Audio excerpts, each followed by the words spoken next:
Hello friends, welcome to the Global Pulse.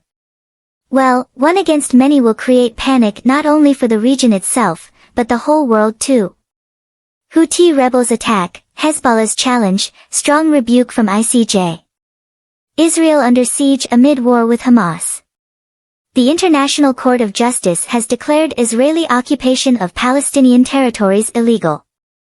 The International Court of Justice has ordered the end of Israeli occupation of Palestinian territories as soon as possible.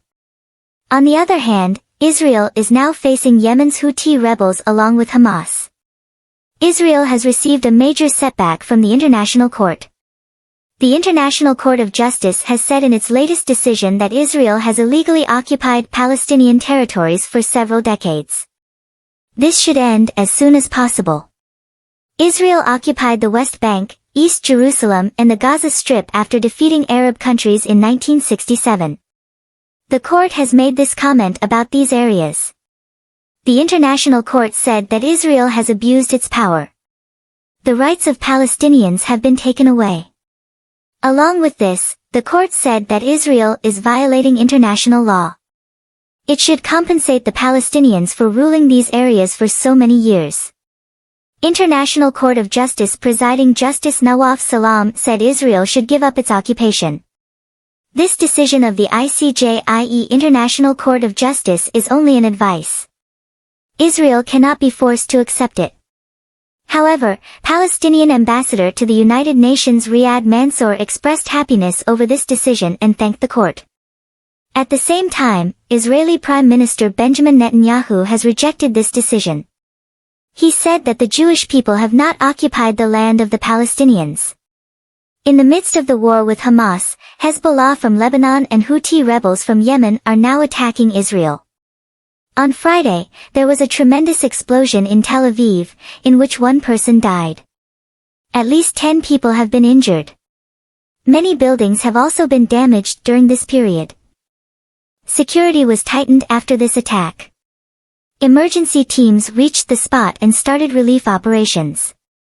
The attack took place near the U.S. Embassy in Israel. On the other hand, Israel made it clear that the Houthi rebels have carried out attacks with drones made from Iran. The Houthis have claimed responsibility for the attack, who are against the Israeli attack in Gaza. The Houthis have repeatedly warned Israel to stop attacks in Gaza. It is clear from these attacks that they can create difficulties for Israel in the coming days.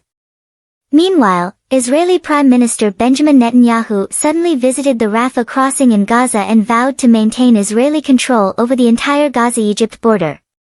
Prime Minister Netanyahu said that Israel would remain in control of the Rafah crossing on the border of Egypt and Gaza even after the ceasefire agreement was reached.